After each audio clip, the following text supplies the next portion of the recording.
So who would be somebody? Let's say I know you're retired technically, but who would you want to face? Like, who's somebody on your radar? Who's somebody out there that impresses you on the current roster? Because I know your boy Cody Rhodes is killing it. I went to a house Killing it. show. And it was. I looked at the numbers last year versus this year. So they doubled in attendance when he announced he was a part of the show. Then when he's at the show, he's signing a million autographs at ringside, taking selfies and pictures of everybody. So I mean, he's over like Rover. What do you think about Cody? Man, I can't tell you how proud I am of him. You know, when he was 12 years old, when he was 12, I kind of pulled him in and took him under my wing, you know. And, you know, without Dusty Rhodes, here's a picture of me in the American Dream in 1989.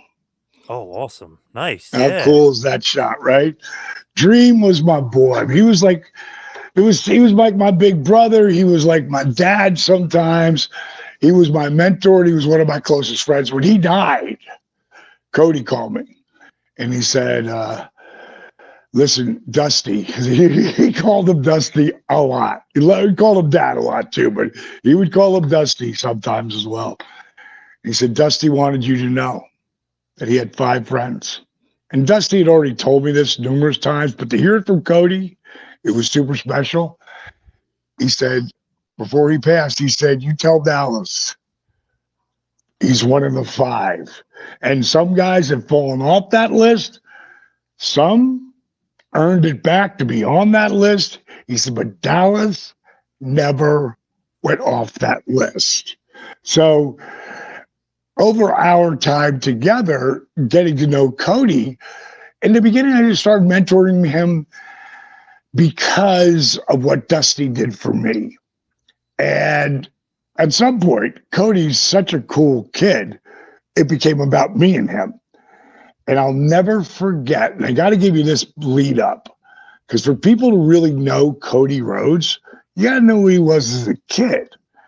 And I was working out at Turnbuckle. Dusty had this little private company, you know, wrestling company he was trying to take off. Today, it would blow up huge, you know. But back then, timing, people weren't into it right then. It was the cyclical of wrestling. It was on a downturn. And Cody got out of the ring. He was doing something in there. And I always called him Young Buck back then, which is kind of crazy, considering who he did a lot of amazing things with. Yep. But I was like, yo, Young Buck, when are you going to start playing football? Because I've gone to do 2 speeches for Dusty, for the kids, to, you know, because I was Diamond Dallas Page, you know. Yep. And he goes, I'm not going to play this year. I go, you're not going to play football? You love football. He goes, I still love football. He goes, but I really want to focus. I want to focus in on, you know, the state championship. He goes, I don't expect to win it this year. I'm a sophomore. He said, but my junior year, I'm going to win it. Oh, wow, that's a bold statement. And he said, yeah, you're right. And I said, you know, it's going to take a lot of work. He goes, absolutely. So I'm in LA at the time, because my tenure in WWE lasted maybe 6 months. I almost broke my neck, and I was just like, I'm out of here. And I went to Hollywood, and I talked to him over that period, and he went 48-0. Wow. And I had called him numerous times, but the last time I had called him, he was about 30-0. And I said to him, listen, Young Buck, if you get in the finals of the states, I'll be there. Because you're going to come back from LA? I said, yeah, I'll be there. I watched him go 48-0. The next year, he lost his, I think, 12th match. And I called him like nothing had happened. I knew what happened. But I called him like, you know, hey, what's up, Young Buck? What are you doing? He's like, Dallas, I lost. I go, you lost? He goes, yeah, man, I lost. I go, thank God. And he said, what? Why would you say that? I said, Code, do you think you learn anything from winning? I said, bro, you learn from losing, falling down, make a mistake. That's how you learn. I said, did you learn anything from that loss? He goes, hell yeah. I said, well, you know what you have on your side right now? He thinks he beat you. He goes, but he did. I go, no, mentally. Is he going to beat you again if you ever face him again? He goes, no way. I said, he thinks he beat you, though.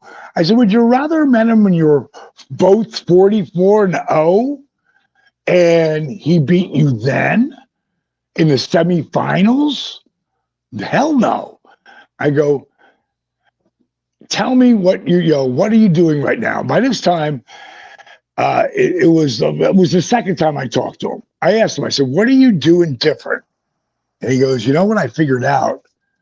No one wants to get pinned by me. So they're not out there trying to win. They're just trying not to get pinned. And he goes, as soon as I figured that out, I take him down. And if I could see he's not being aggressive, just trying not to get pinned, I let him up. And then I take him down. And then I let him up. And then I take him down. I let him up and I take him down. And then by this time he's blown up. Now he's getting pinned. Right.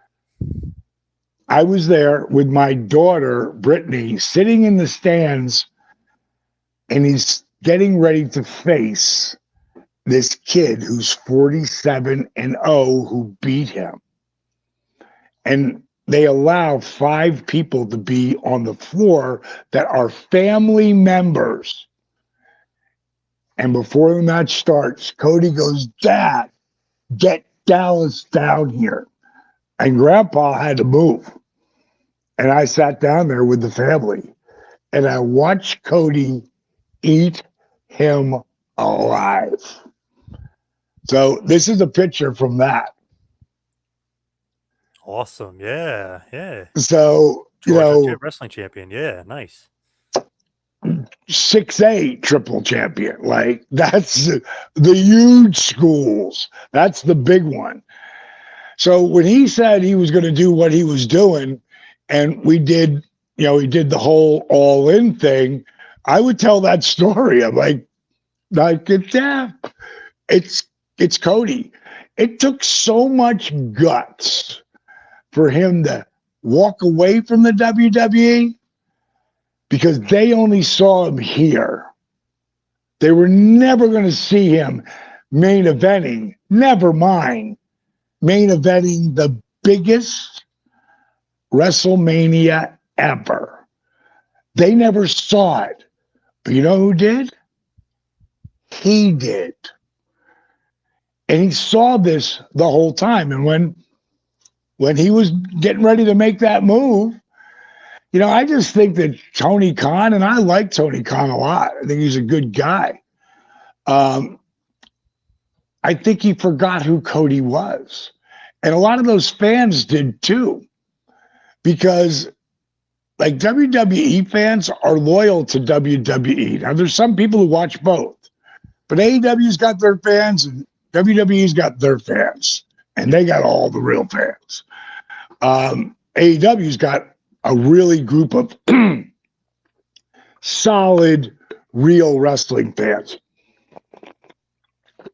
But like WCW had their fans, WWE had their fans. Yep.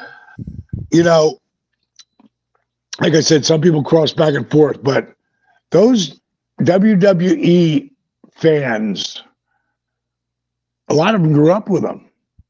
He's been in the business for 17 years now. So when he left and they saw what he did, getting him back would be like, friggin' pick a guy, Babe Ruth, friggin' Hank Aaron, any one of those guys who we got him back on our team. Awesome.